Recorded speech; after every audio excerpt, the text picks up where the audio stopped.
Bonsoir et bienvenue à la résidence Noé, ici Cœur de Ville, pour la 6e cérémonie du prix du livre Noé. Je vais co-animer cette séance de délibération avec Marie Chazan. Bonjour. Bonsoir Marie. Marie, rappelle-nous qui tu es au sein du groupe Noé. Alors Noé, j'y suis depuis 8 ans bientôt et j'ai eu différentes fonctions dans cette entreprise et aujourd'hui je suis directrice générale adjointe. Alors, est-ce que tu es prête pour participer au suspense, pour dévoiler qui va être le lauréat de cette édition? Et comment j'ai hâte! Alors, je vais te confier une mission à mes côtés, tu vas être la gardienne du temps. Nous allons passer environ 1 heure ensemble.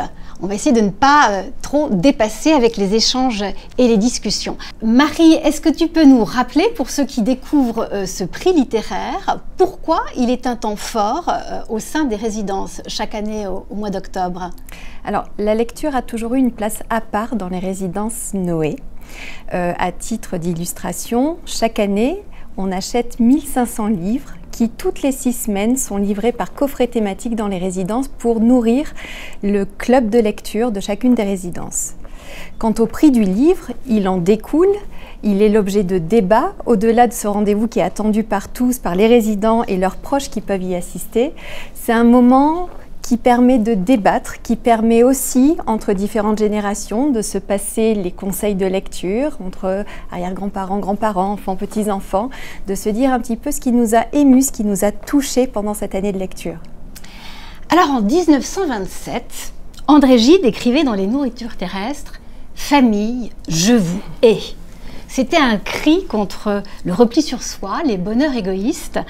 Pourtant aussi essentiel qu'ambivalent, le thème de la famille, qui est le sujet de notre prix, est vraiment riche. Chaque année offre nombre de romans et récits qui vont traiter de secrets de famille, de rupture, d'abandon.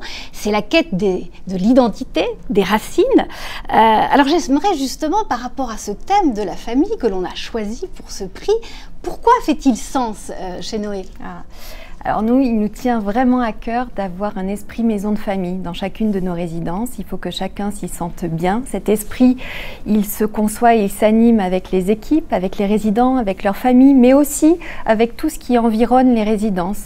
On a vraiment à cœur, par exemple, et on encourage à faire des partenariats avec des écoles, des collèges, des lycées, pour générer des moments d'échange et de transmission entre générations, que les plus jeunes puissent avoir l'œil des plus expérimentés, que les plus sages parlent peut-être aux plus insouciants, et qui est ces témoignages d'expériences de vie, de points de vue aussi sur l'actualité, le monde qui nous entoure. Et donc cette transmission et la famille, je crois qu'elle s'est un peu imposée à nous, Florence, quand on a pensé à ce prix du livre. Absolument. Alors pour les résidents qui sont peut-être nouveaux et qui s'interrogent en disant comment je peux participer moi aussi à la sélection des 3 finalistes, est-ce que tu peux nous rappeler un petit peu la logistique pour tous ceux qui nous regardent et ceux qui nous découvrent? Alors à l'issue d'une année de lecture, les résidents sont invités à voter pour désigner 3 finalistes parmi une sélection de 6 ouvrages que tu as eu la lourde tâche de choisir, Florence. Et ces 3 lauréats, finalistes sont ceux que nous allons désigner tout à l'heure. Ils ont été élus par les résidents qui ont voté par des tablettes, accompagnés par les équipes, pour choisir, commenter et dire quelle est la lecture qu'ils ont préférée parmi les 6 ouvrages sélectionnés. Et donc cette année, on a eu un nombre de participations vraiment bien au-dessus que les années précédentes. Donc ça nous met déjà en joie parce que c'est des lectures partagées et qui ont stimulé chacun d'entre nous. Et donc on va bientôt peut-être pouvoir les découvrir. Absolument. Merci pour ce rappel, ces explications. J'imagine que le public commence à piaffer d'impatience, donc je vais demander à notre jury de venir nous rejoindre. Ce jury constitue quasiment une petite famille, ils sont fidèles depuis la création du prix. Si je devais les qualifier, je dirais qu'ils sont exigeants, impertinents. Assurément, ils ne manient jamais la langue de bois. Je les accueille avec grand plaisir.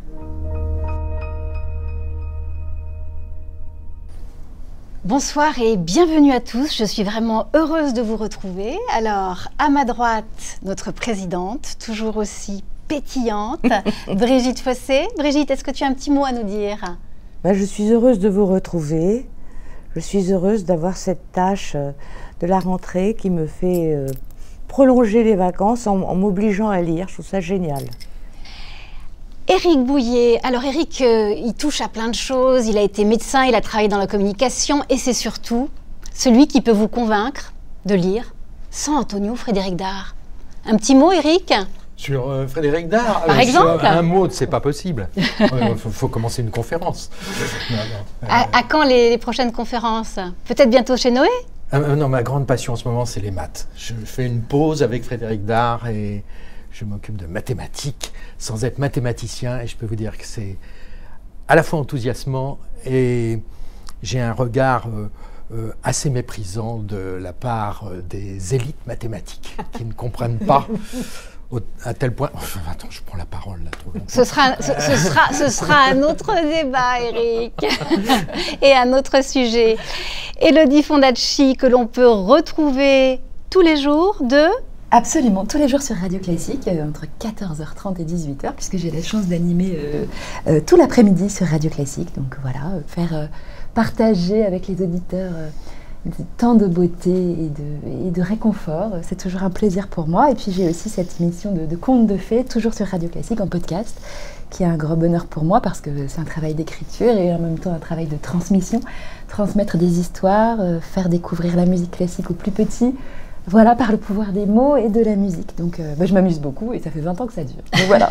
Merci Élodie, parce qu'effectivement, ce qui relie et unit ce jury, c'est vraiment la passion de transmettre. Alors, écrivain et psychanalyste, il nous transmet beaucoup de secrets à sa manière. Philippe Grimbert. C'est vrai, mais ça a été pour moi un vrai bonheur et une vraie délivrance que de pouvoir écrire ce livre qui parmi les ouvrages que j'ai publiés est celui qui a eu par chance beaucoup de succès. Mais aujourd'hui, retraité, je partage ma vie entre le farniente et un art que je pratique avec beaucoup de dextérité, je crois, et puis l'écriture. Bienvenue au club. Et puis l'écriture, parce que ça reste pour moi fondamental de m'asseoir devant mon bureau et d'écrire, c'est le bonheur. Merci Philippe. Âme de hippie, je survis à ce monde en regardant les fleurs. Elle se qualifie comme ça, c'est Pascale Schinck. Pascale est journaliste, spécialiste du haïku en France, conférencière, spécialisée en psychologie. J'ai oublié quelque chose? Non, j'aime pas beaucoup les mots spécialistes, tu sais, ça va pas avec la poésie haïku, mais... Non, c'est vrai, la poésie nous sauvera, j'en suis persuadée, de plus en plus. Alors, tu transmets cet art qui est le haïku, ce poème court. Poème bref japonais, d'origine japonaise, mais aujourd'hui qui se déploie partout. Et est-ce que peut-être tu aurais envie de nous en partager un, là, sur le vif? Alors, comme on rentre dans l'équinoxe d'automne, je vous ai choisi un haïku d'automne, bien sûr, qui dit « Je ne suis personne ». Un soleil couchant d'automne m'a laissé sans nom. Je ne suis personne. Un soleil couchant d'automne m'a laissé sans nom. Et c'est Richard Wright, qui était un écrivain afro-américain, qui a écrit plus de 4000 haïkus dans les derniers mois de sa vie. Et celui-ci en fait partie. Merci, c'est superbe. On est très touchés, Pascale. C'est pas très gai, mais l'automne est une saison de nostalgie. C'est la merveille du haïku. D'être sans nom, parce que si on n'a pas de nom, on peut prendre tous les noms, et si on n'est rien, on peut être tout l'univers, donc c'est pas triste du tout. C'est vrai. On ouvre vers l'infini des portes. Alors on va commencer véritablement cette cérémonie, cette 6e délibération. Alors, je laisse la parole à Marie Jason qui va rappeler quels sont les 3 titres finalistes. Les paris sont ouverts. Alors, le premier titre est Le rêve du jaguar de Miguel Bonnefoy aux éditions Rivage. Le deuxième, Madeleine avant l'aube de Sandrine Colette chez Lattès. Et enfin, Ma grand-mère et le pays de la poésie par Mintra Nuit chez Flammarion. Alors, qui sera le ou la lauréate? Nous allons le savoir dans quelques instants. Mais pour entrer dans le vif de chacun de ces 3 livres, nous avons demandé le difficile exercice de faire une présentation de chacun de ces romans et récits à 3 ambassadrices, 3 lectrices assidues du Club de lecture Noé. Notre équipe de tournage est allée il y a quelques semaines à leur rencontre et tout de suite, nous allons partir en direction de Montpellier à la rencontre de Sylvie Martin qui va nous donner ses impressions sur Le rêve du jaguar de Miguel Bonnefoy. Bonjour, je suis Sylvie Martin, j'ai 61 ans depuis 2 jours. Et je réside chez Noé Montpellier depuis un peu plus de 4 ans. Le rêve du jaguar, c'est une saga familiale avec un arrière-plan, un thème historique sur le Venezuela et la dictature. Et voilà, c'est l'histoire d'un jeune garçon qui a réussi à devenir le plus grand chirurgien du Venezuela de son époque, qui a épousé une femme, la première femme médecin de la région. Et voilà, ils ont beaucoup œuvré pour le peuple qui était démuni. C'est le rêve de l'impossible. C'est ce jeune garçon qui voulait à tout prix s'en sortir et qu'il est devenu le plus grand chirurgien du Venezuela.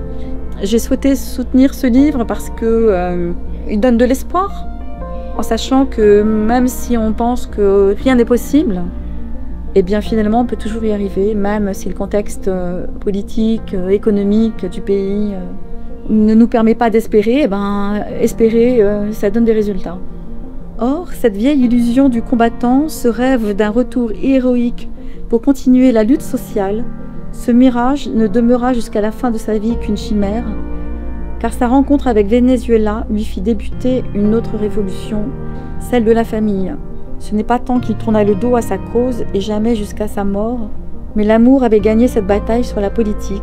Ce que j'ai retenu, c'est qu'on en est toujours là et que finalement, c'est difficile de sortir de l'autoritarisme. C'est ce qui m'a le plus touchée dans le livre. Le club de lecture permet de découvrir des auteurs que je ne connaissais pas. Et ce qui est intéressant, c'est l'échange que nous avons au sujet des livres. Et on ne perçoit pas toute la même chose, donc c'est intéressant. Je suis très heureuse de participer à ce club de lecture depuis un peu plus de 4 ans. Bien, alors je vous laisse la parole. Quelles sont les réactions par rapport à cet ouvrage de Miguel Bonnefoy? Philippe, est-ce que tu veux ouvrir le bal? Je veux bien ouvrir le bal. J'écoutais le témoignage de cette jeune lectrice, puisque finalement, maintenant, quand quelqu'un me dit « j'ai 61 ans », je trouve que c'est une jeune femme. Et c'est très intéressant parce qu'elle raconte l'histoire. Alors évidemment, l'histoire est intéressante, l'ascension de ce gamin déposé sur les marches d'une église, comme dans un roman du Moyen-Âge, Victor Hugo.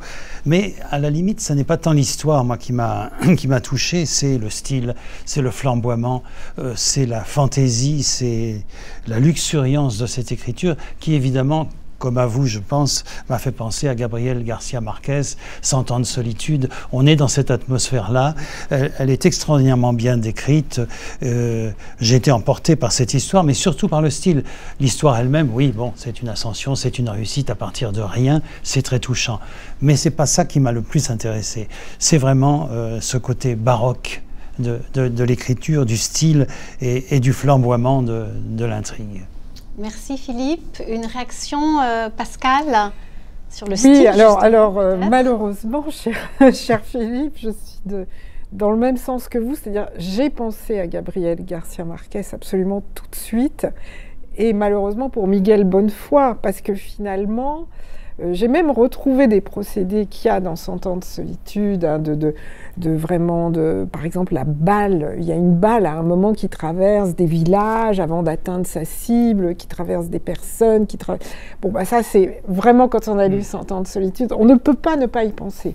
Et c'est malheureux parce que du coup, tout ce que j'avais lu sur la littérature sud-américaine, chez Miguel Bonnefoy, sa flamboyance était un peu ternie par cette ombre de Monsieur Garcia Marquez qui avait amené ça il y a déjà 40 ans. sur les personnages, cette flamboyance m'a aussi gênée, parce que finalement on a une galerie de portraits, bon, tous ses ancêtres, ses grands-parents, ses arrière-grands-parents, on a comme ça une galerie de portraits, mais ils sont tous flamboyants. Et du coup, il n'y a pas de contraste. Enfin voilà, je suis un peu sévère, mais c'est pour cela que j'ai pas été aussi séduite que je m'attendais à l'être, parce que voilà un roman qui a vraiment reçu l'approbation de beaucoup de prix, de beaucoup de jurys. Voilà.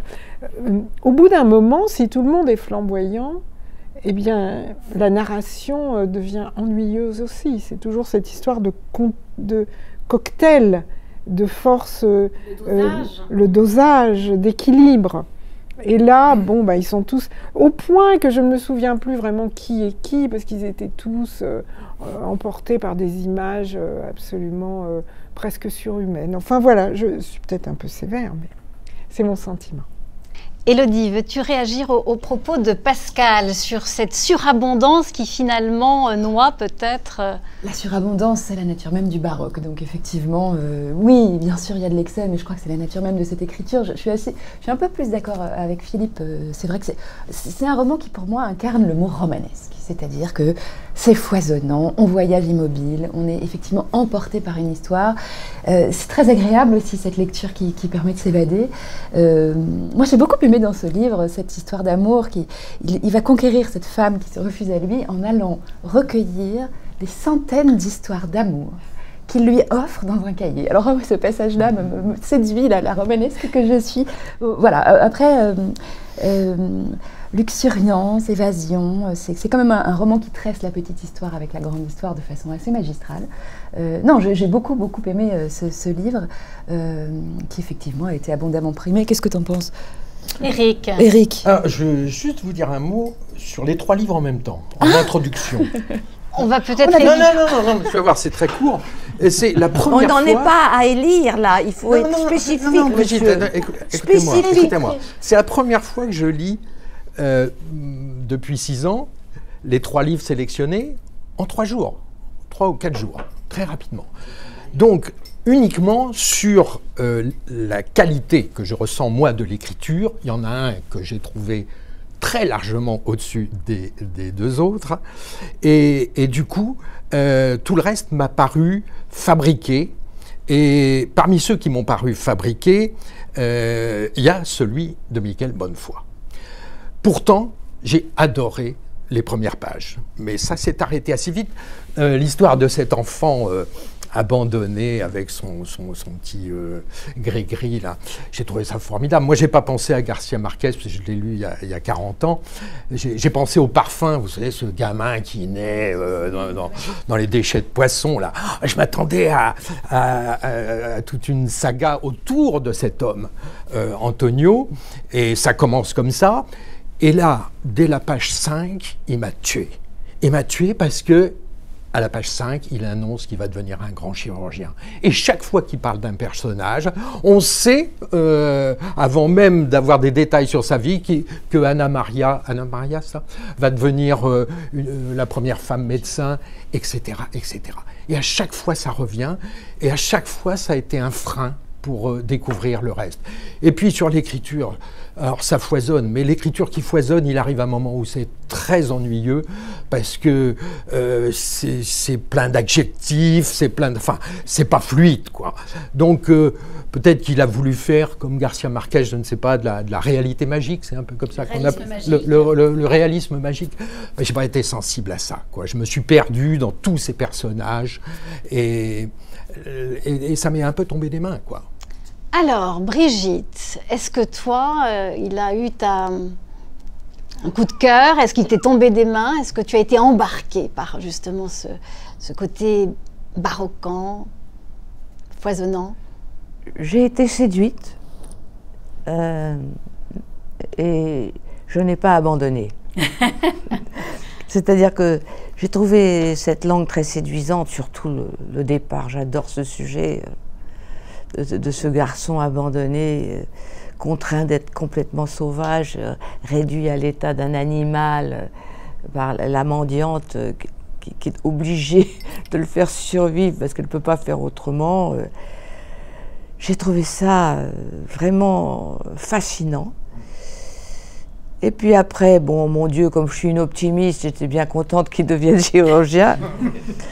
Et puis aussi, j'aime beaucoup tout ce qui commence. Donc j'ai été très attachée par les personnages qui commencent justement au Venezuela, la révolution, qui commencent la chirurgie, qui initient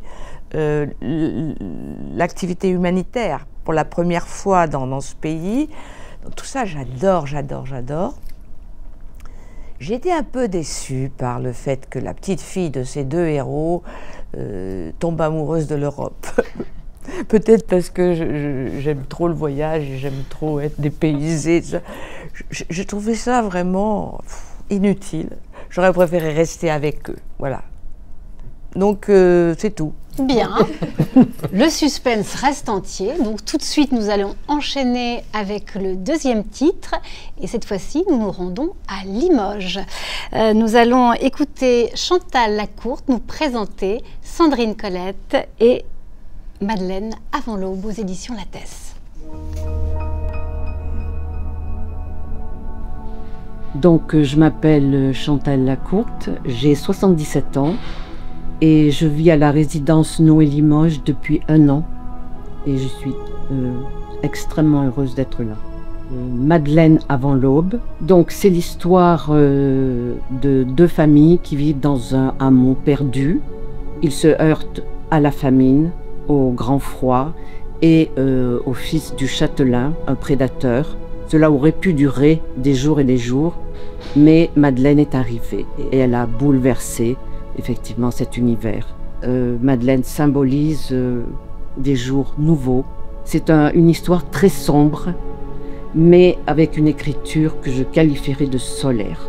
Le bleu est la couleur du bonheur, c'est le ciel qui promet, c'est l'eau qui nous désaltère, c'est un reflet sur un nuage qui nous fait sentir étrangement bien, c'est le bleu qui nous appelle, peut-être que l'horizon aussi a une couleur. Ce qui m'a touchée, c'est cette détermination à vivre et à survivre. L'avenir s'appuie sur la mémoire. On ne peut pas construire un avenir s'il n'y a pas de mémoire. J'ai été extrêmement émue par les conditions de vie de ces personnages. J'aurais eu envie d'amener les personnages chez moi et de leur donner à manger et de leur présenter de la chaleur. Alors, je suis une grande lectrice. Je suis passionnée par la littérature. Là, j'anime l'atelier lecture. Donc, j'aime lire et j'aime donner envie de lire aux autres.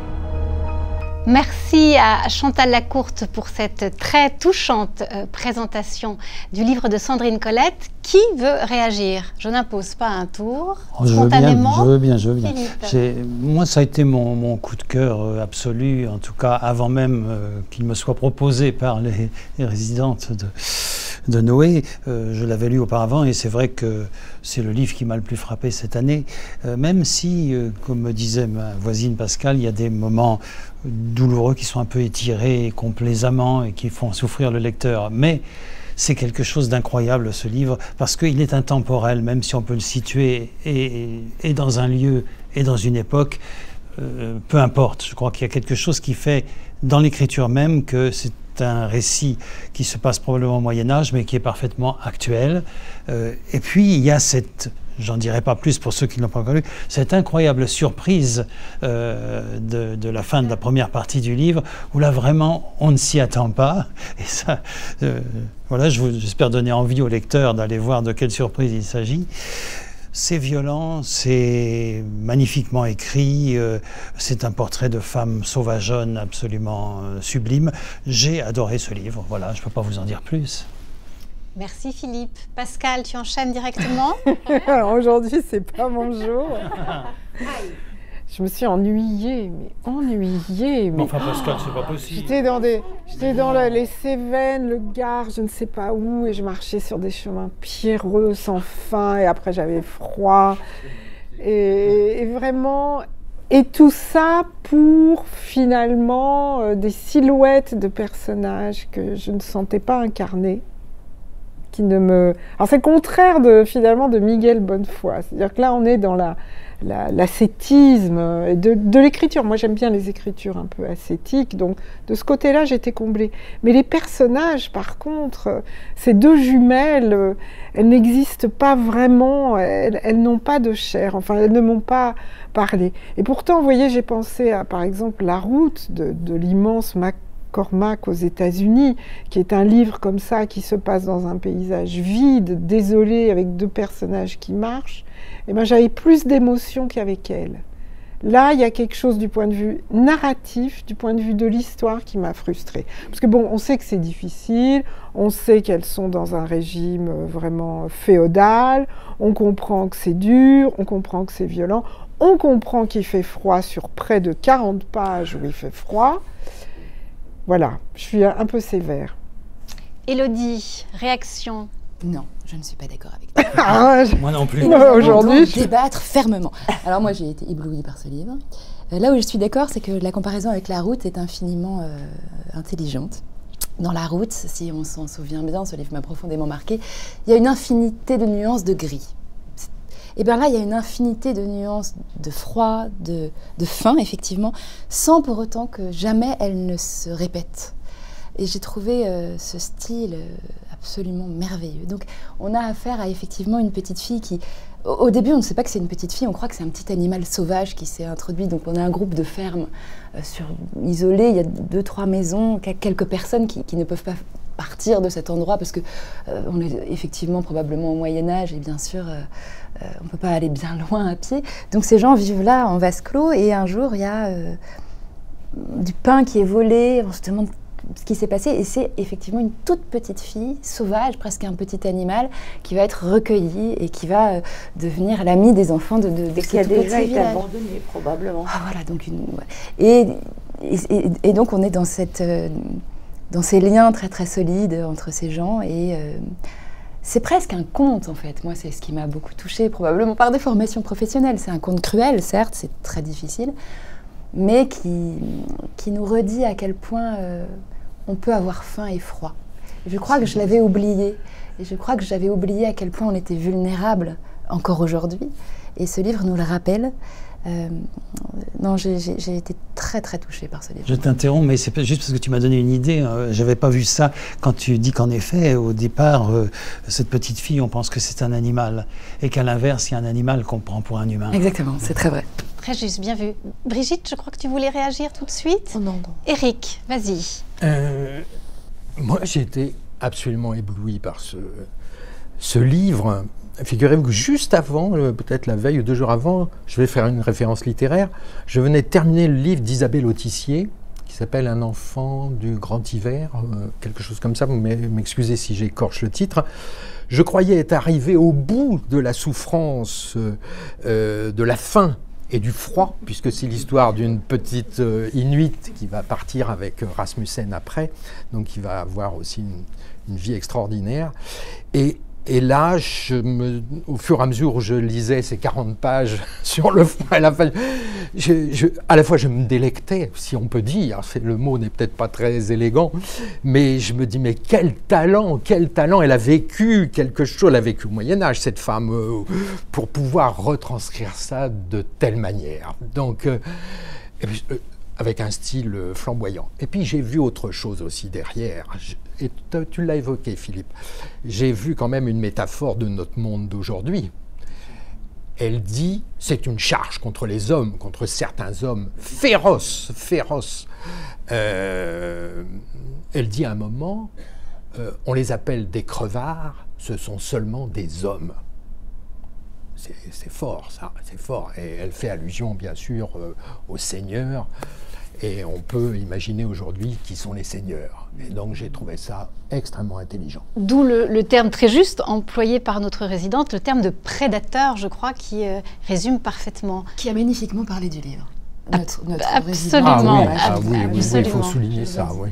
Brigitte, est-ce que tu veux terminer ce tour d'impression à propos du livre de Sandrine Colette? Ce qui m'a touchée, c'est que on a l'impression qu'on retourne à la naissance du monde, au moment où l'homme et la terre se confondent avec les animaux et les éléments dans la grotte, quoi. Et que pour survivre, il faut tuer. Et c'est presque avant l'agriculture. Et alors, ce qui m'a plu aussi beaucoup enfin, sur le plan des rapports, c'est presque avant l'agriculture, parce que bon, c'est un poncif de dire qu'à partir du moment où l'agriculture arrive, l'homme se pose et commence à commercer. Voilà. Mais il y a un côté, la guerre du feu. Mais en même temps, ce que j'ai beaucoup aimé, c'est que il y a cette... excusez-moi, j'ai l'air de diverger, mais je vous dis on te suit. Je vous dis ce qui m'a plu. Il y a cette espèce de désespoir vis-à-vis de la terre qui refuse d'être arable et qui refuse d'être cultivable à cause du froid, à cause de la faiblesse des gens, de leur faim, de leur manque de moyens pour y arriver. On est avant la charrue, hein. C'est l'homme, la charrue presque. Et donc j'ai été interpellée, j'adore la terre, j'ai été interpellée par ce contact physique, physiologique presque, avec la terre.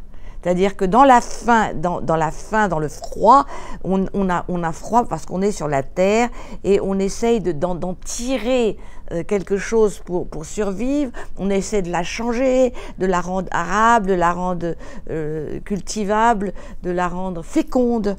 Et pour moi, c'est un petit peu le symbole de ce qu'est l'être humain. C'est-à-dire que l'être humain, c'est un personnage qui, s'il n'est pas éduqué dans l'amour, s'il n'est pas regardé, il ne peut pas être fécond. Et d'une certaine manière, pour moi, ce symbole de la terre qu'on n'arrive pas à rendre féconde, c'est comme le symbole du cœur de cette petite fille qui est condamnée à la violence pour survivre. Et quelque part, j'y vois le symbole de notre époque où on est condamné à la violence des images, à la violence des réseaux sociaux, et où il n'y a plus, je trouve, liberté, égalité, fraternité. Et là, alors, dans le livre, il n'y a pas encore. Voilà. Merci Brigitte pour cette longue analyse, explication qui va chercher très très loin, mais effectivement dans cette rudesse de la terre, et aussi on peut parler d'une des jumelles qui n'est pas féconde et qui va donc aussi adopter. Alors, on va passer sans tarder, parce que je regarde Marie qui me lance des yeux sévères, parce que le temps passe très vite, et on va partir tout de suite. Non, nous n'allons pas partir, nous restons à Issy, cœur de ville, pour écouter Monique Lemoyle qui va nous présenter Mintra Nuit avec son récit sur ma grand-mère et le pays de la poésie aux éditions Flammarion. A tout de suite. Je m'appelle Monique Lemoyle, il y a une semaine que je suis à Noé. Je suis venue à Issy-les-Moulineaux pour me rapprocher de ma fille, la grand-mère et le pays de la poésie. C'est l'histoire d'une petite fille avec sa grand-mère qui est vietnamienne et qui est venue en 1975 en France. C'est la perte un peu de l'identité vietnamienne de la petite fille, parce que la petite fille a idéalisé son pays du Vietnam et elle a été très déçue parce que c'était pas du tout ce qu'on racontait dans les contes. Enfant, on est convaincu que les adultes ont choisi leur vie. Cela fait partie de leur identité et du cours des choses. Dans mon esprit, épouser un paysan, s'occuper de la ferme, de ses fils et de ses filles, était ce que tu avais voulu. Or, il n'en était rien. Tes ambitions et désirs personnels avaient pesé pour quantité négligeable. Probablement, d'ailleurs, n'avais-tu pas été consulté. La vie qui se déroule, pas du tout comme on pense soi-même. Et comme quelquefois pensent les autres qui vous connaissent. L'autrice n'a pas reconnu le pays de sa grand-mère qu'elle avait découvert à travers les contes, parce que sa grand-mère était assez timide et assez renfermée, donc elle ne racontait pas la vie qu'elle avait eue avant. Je l'aurais offert à mes petites filles. On est toujours très content de transmettre en tant que grands-parents aux enfants et aux petits-enfants. C'est vrai que plus on vieillit, plus on se rend compte qu'il y a beaucoup de choses qui passent. La lecture, ça remplit la vie. Et c'est toujours intéressant d'être au un club de lecture et de pouvoir partager ces lectures avec d'autres personnes. Ne connaissant pas le club littéraire de Noé, puisque j'arrive, j'ai hâte de rencontrer les lectrices et j'espère passer du bon temps au club littéraire. Alors, impression, réaction après ce pitch de Monique Lemoyle. Est-ce qu'on commence à nouveau par toi, Philippe? Gardons cet ordre qui fonctionne bien. Risqué, hein, oui. Tu es pile, voilà, en face de moi, c'est parfait. J'ai repris le livre pour relire la première phrase que j'avais beaucoup aimée. L'enfance est une vieille dame aux cheveux gris. Je me suis dit, ça commence magnifiquement. Après, bon, j'étais un peu moins emballé. Mais c'est vraiment le thème de ce livre. On est en plein dans le thème de la transmission, de cette jolie métaphore qui dit l'ombre portée de nos aïeux sur nous, c'est-à-dire ce quelque chose de leur histoire qui nous imprègne. J'aime pas ce terme, mais ça dit aussi mon ambivalence par rapport à ça. C'est un joli livre. J'ai l'impression que c'est un beau livre, c'est un joli livre où les légendes un peu trop abondantes à mon goût viennent émailler le propos, où le passé se mêle au présent, où l'histoire d'un pays se mêle à l'histoire individuelle. Voilà, c'est très joli. On est en plein dans le thème de la transmission par les grands-parents. L'enfance est une vieille dame aux cheveux gris. Moi, je vais rester sur cette phrase parce que c'est vraiment ce que je retiens de ce livre, parce que c'est un petit haïku, mais qui en dit beaucoup sur l'histoire transgénérationnelle. Pascal, Philippe te tend la perche directement. Comme je vous ai dit que je m'étais ennuyée avec les deux précédents, il se trouve que j'ai lu en dernier ce texte et j'y ai vu plein de défauts, j'y ai vu une simplicité désarmante parfois, mais je dois dire que pour moi c'est un livre empreint de tendresse.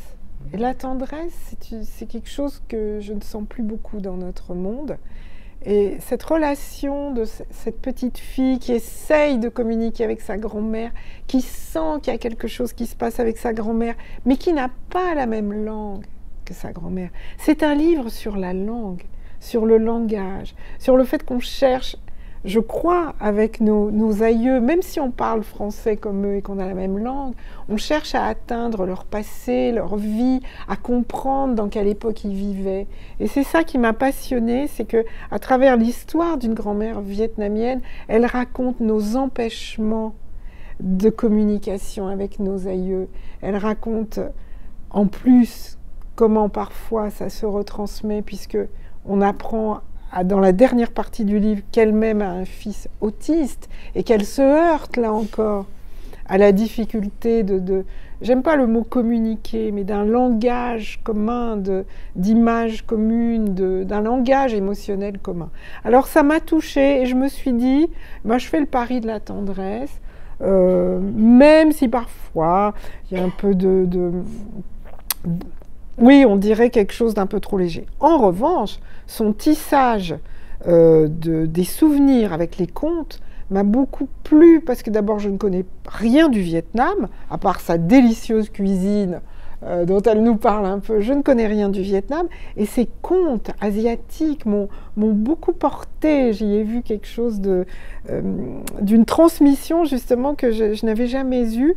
On sait très peu de choses, finalement, sur la période de l'Indochine. Enfin, c'est en train maintenant d'être révélé, et ça m'a touchée. Voilà, donc je fais le pari de la tendresse. Avec sa délicieuse cuisine et son horrible guerre. Il y a vraiment quelque chose. Oui, hein, bien sûr. Merci Pascal. Pari de la tendresse, pari de la transmission et des contes.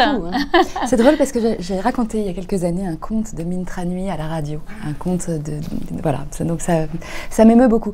Alors, je ne suis pas objective sur ce livre parce qu'il se trouve que mon arrière-grand-mère aussi était vietnamienne.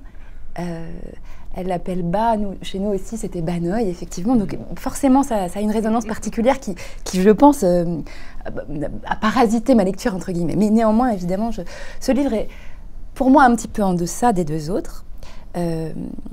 Néanmoins, c'est effectivement un très joli livre. Et il est un petit peu comme celui que nous avons couronné l'année dernière d'ailleurs. Il a au fond pour thème le fait que les gens qui nous sont chers nous sont vraiment toujours infiniment inaccessibles. Quel que soit l'amour qu'on leur porte d'ailleurs, parce que finalement, on reste des secrets les uns pour les autres. Et donc, on n'a pas d'autre choix que d'essayer de deviner, de pallier par la tendresse, finalement, effectivement, à tout ce qu'on ne peut pas savoir de ce qu'on aime. Et donc, elle découvre au fur et à mesure que sa grand-mère, qui l'a élevée, qui l'a nourrie, qui lui a fait des plats délicieux, qui a été là quand elle rentrait de l'école, qui lui semblait être une évidence, parce que finalement, elle était toujours là, sa grand-mère, donc quelque chose d'acquis, en fait, était très étrangère à ce qu'elle pouvait imaginer, et surtout avait vécu une histoire absolument affreuse, profondément douloureuse, avait été marquée par la guerre, par les horreurs qu'elle avait vécues, mais qu'elle a choisi de taire, qu'elle ne transmet pas par pudeur, ou alors tout simplement pour épargner les petits-enfants.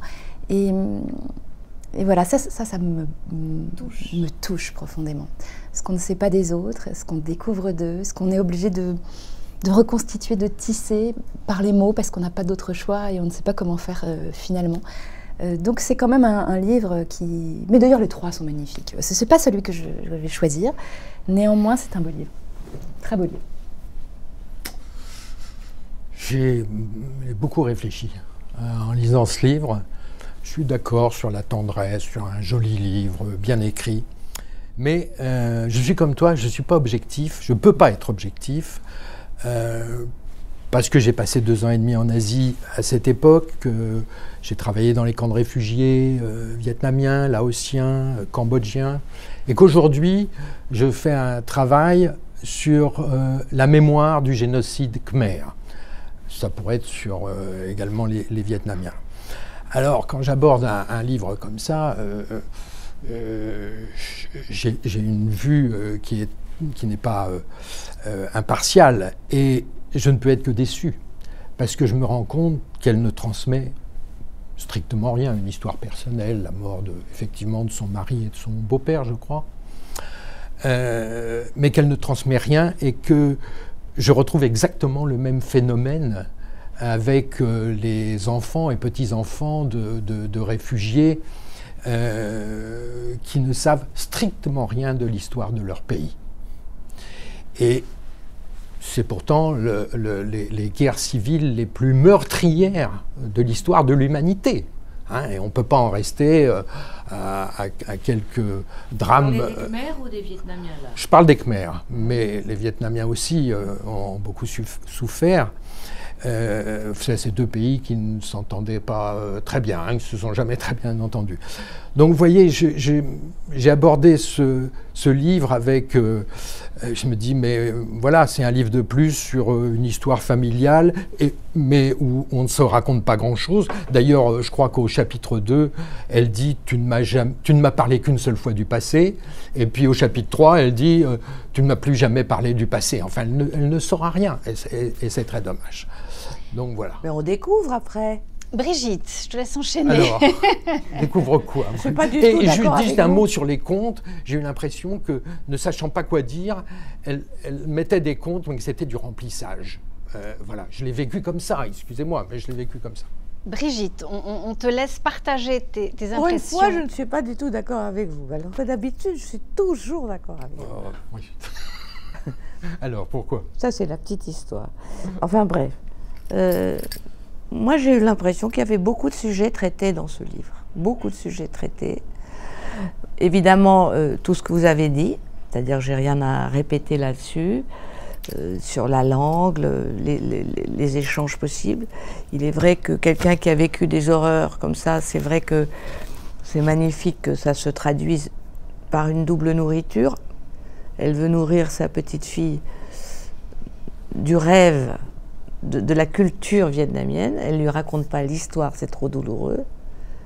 D'ailleurs, on insiste beaucoup là-dessus, sur le fait que les gens qui ont par exemple vécu à Dachau, etc., ou l'horreur, ils ne peuvent pas la raconter, parce que la faire raconter, c'est la faire revivre, et surtout pas à des enfants.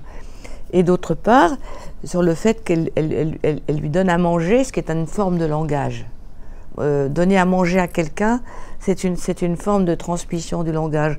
Je ne sais plus qui a dit, ah oui, c'est Sainte Thérèse d'Avila qui a dit Dieu, on le trouve dans les cuisines. C'est-à-dire que donner à manger, c'est donner de l'amour, c'est donner de l'esprit, c'est donner du corps, c'est donner de tout. Donc elle donne ça, elle donne la culture, elle donne la cuisine, mais après, on apprend on apprend de ce qui se passait quand même dans les camps, on apprend tout ça. On apprend qu'il y a quelqu'un qui est mort parce qu'il était maltraité, que voilà, il y a la quête du réel derrière. Enfin, il y a un sujet que moi j'aime beaucoup, c'est que dans les familles, il y a toujours un secret.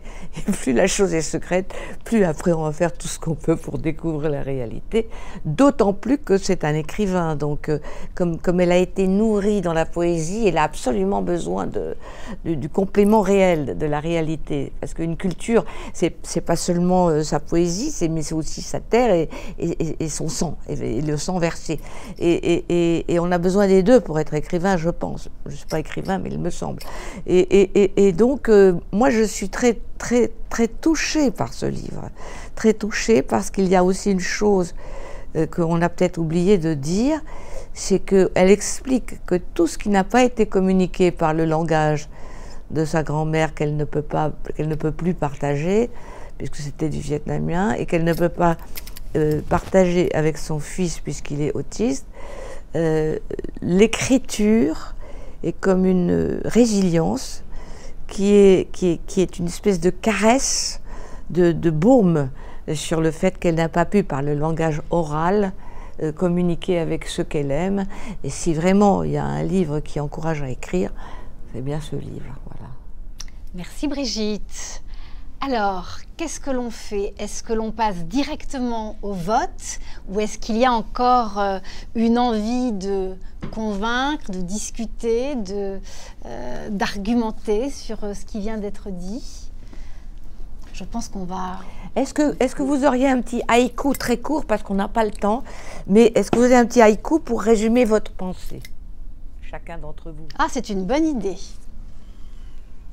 Sur quoi, Brigitte? Sur chacun des... Les conclusions sur les trois. Hein? Moi, je vais commencer. Oui. Je suis très ennuyée, je les aime tous les trois. Et je ne sais pas pour lequel voter. Voilà, j'ai fini. À vous, maintenant. Philippe, aussi court que Brigitte. Je t'ai fait plus court. Hein. Violence, foisonnement, tendresse, que choisir? Bien. Ben, tu vois? Bien. Pascal. Matin d'automne, je fais le pari de la tendresse face à la pivoine. Joli. Élodie. Carambole. Non, vas-y, réfléchis encore. Réfléchis encore. Il n'y avait pas beaucoup de pivoine. Éric. Que j'ai aimé avoir faim et froid avec Madeleine. Il est maso. Oh. C'était magnifique, c'est vrai. Douleur, fleur. Douleur, fleur. Tout est dit. Je vous laisse choisir, réfléchir. Ça ne veut rien dire, hein, douleur. Ça veut rien fleur. dire. Non, De la douleur vers des fleurs. Ah, J'ai bien compris, mais C'est un peu plus de on peut le dire des trois livres. Mais bien sûr, c'est pour ça que elle a dit un haïku qui résume les trois. Oui, mais Oui. tu nous inspires pas. Ah non, je vous aide pas à choisir. Voilà. Mais moi, je ne sais pas lequel choisir non plus. Ah, Alors, c'est qu'est-ce qu'on formidable. fait? On est tous dans le même état. On enlève, qu'est-ce qu'on fait? Ah oui, Alors, d'accord. Vous voyez, la discussion est vraiment passionnante C'est pas parce faux, que l'enveloppe. ce livre, Ma grand-mère et le pays de la poésie, j'avais vraiment placé en tout dernier. Je trouvais que c'était très léger, que c'était joli. Et tout ce que vous avez dit me laisse apercevoir dans ce livre des dimensions que je n'avais pas aperçues d'une façon aussi claire. Moi aussi. Merci à vous. Merci. Alors, je vous laisse Moi, j'ai dit réfléchir. que j'étais pas objectif sur ce livre. Voilà. Oui, oui, Parce oui. que pour moi, le Vietnam, c'est tout sauf le pays de la poésie. Hein. Oui, Je oui, peux vous dire oui, que oui. je n'ai Oui, pas mais- vu beaucoup la poésie au Vietnam. En même temps. Et c'est à Marie que revient la grande mission du dépouillement. Je vais vous montrer mon niveau de maladresse. Oui, oui, ça, Alors, est-ce que je les lis? Oui, alors Chaque voilà, fois. annonce-les au Alors. fur et à mesure. Madeleine avant l'aube. Un. Madeleine avant l'aube. 2.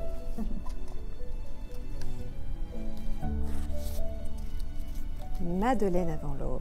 3, ça va être difficile. On est dans la pierre. Madeleine avant l'aube.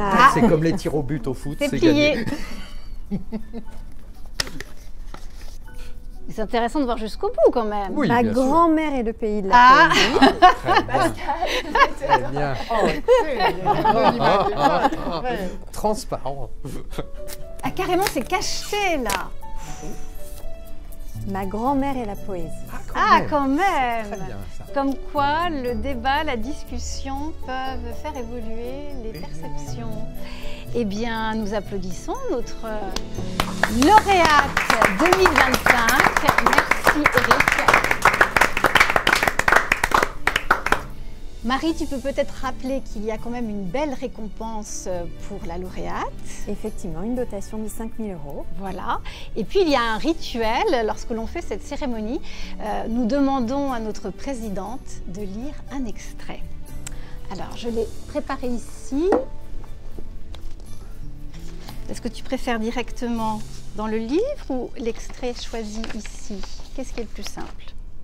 Voilà. Voilà. C'est le début. Oui, absolument. 69, 70, 71. Ça va être long, ça, non? Juste là. D'accord, merci. Voilà. Cela fait 2 ans, presque 3, que Madeleine est entrée dans nos vies.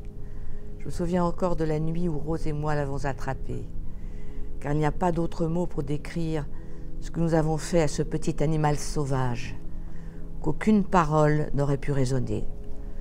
Devant sa vivacité et sa panique, Rose a lancé une vieille couverture sur sa tête, et une fois qu'elle a été empêtrée dedans, nous nous sommes jetés sur elle. Nous l'avons capturée. Nous avons attendu qu'elle se fatigue, qu'elle s'étouffe, qu'elle s'immobilise.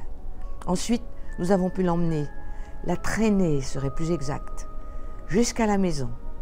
Et Rose a fermé le verrou derrière nous, et nous l'avons regardée. Nous n'avions pas la moindre idée d'où elle arrivait. Elle ne parlait pas. Elle se contentait de nous observer avec des airs farouches et de sortir de sa gorge des sons qui appartiennent aux bêtes. Je sais que Rose s'est demandé un instant si elle avait bien fait, si ce que nous avions devant nous était réellement humain.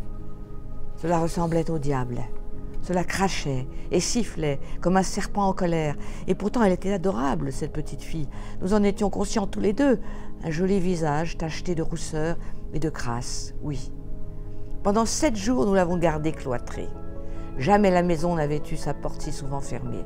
L'enfant connaissait les habitations, nous l'avons compris. Elle connaissait aussi le langage, assez mal, mais des mots lui sont venus. Rose disait que c'était sûrement une fille de faim. C'est ainsi que nous les appelions. Ces petits qui s'étaient retrouvés sur les routes ou dans les forêts après que leurs parents avaient crevé des famines et que personne ne voulait récupérer. C'était trop difficile de prendre une bouche de plus. On se nourrissait soi-même à grand-peine. C'est comme cela que Rose a eu raison de la petite. La nourriture, comme cela qu'elle l'a gagnée. En 3 jours, pas plus, l'enfant lui mangeait dans la main. Moi, je n'avais rien à lui donner. Et pourtant, le lien le plus immédiat et le plus fort, celui qui resterait à jamais, même après que Rose eut cédé la petite à Ambre, était entre elle et moi. Je l'avais su au premier coup d'œil. Et j'ai vu qu'elle savait aussi. Nous étions pareils. Nous étions sauvages. Nous étions à part. On pouvait bien nous domestiquer et nous éduquer. Il resterait cette part d'incertitude. Le morceau de nous prêt à éclater à chaque instant. Il y avait dans ses yeux et dans les miens cette petite flamme, pas tout à fait droite, pas tout à fait nette, que personne ne contrôlerait. C'est comme ça qu'on apprend Bien écrit, hein? Et bien dit, et bien dit. Franchement, c'est bien écrit. Superbe. Je crois que nous sommes unanimes et ravis Oui. pour ce choix. Marie, je vais te laisser le soin de conclure après cette belle séance animée. Alors déjà, je suis très contente parce que c'était mon coup de cœur. J'ai aimé le romanesque du Rêve du jaguar, j'ai aimé la tendresse, la pudeur et ce lien de ma grand-mère et le pays de la poésie, mais j'ai été embarquée par Madeleine, j'ai été bouleversée par Madeleine. Donc voilà. Et il n'est pas interdit de lire les 3. Ah oui, absolument. Je vous remercie, vous, chers membres du jury, que j'ai eu le plaisir de rencontrer pour la première fois l'année dernière. En vous quittant, je me réjouissais de notre prochain rendez-vous. Merci. Merci pour votre temps, votre engagement, votre enthousiasme, ces débats. C'est précieux, merci beaucoup. Merci aussi à nos 3 ambassadrices, Chantal, Monique, Sylvie.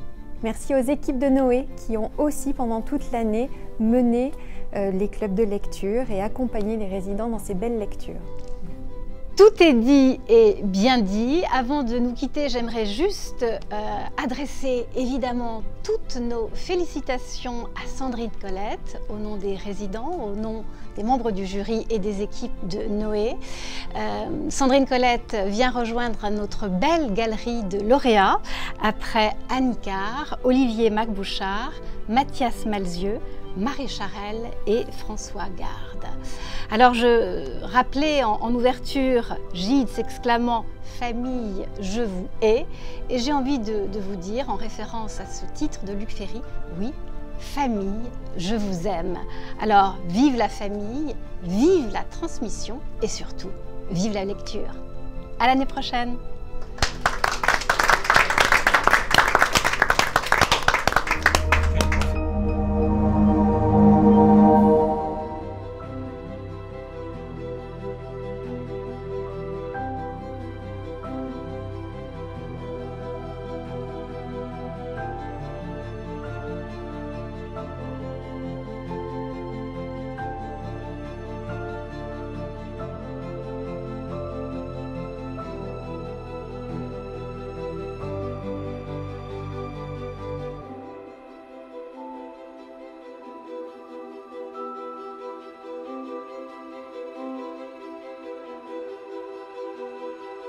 Thank you.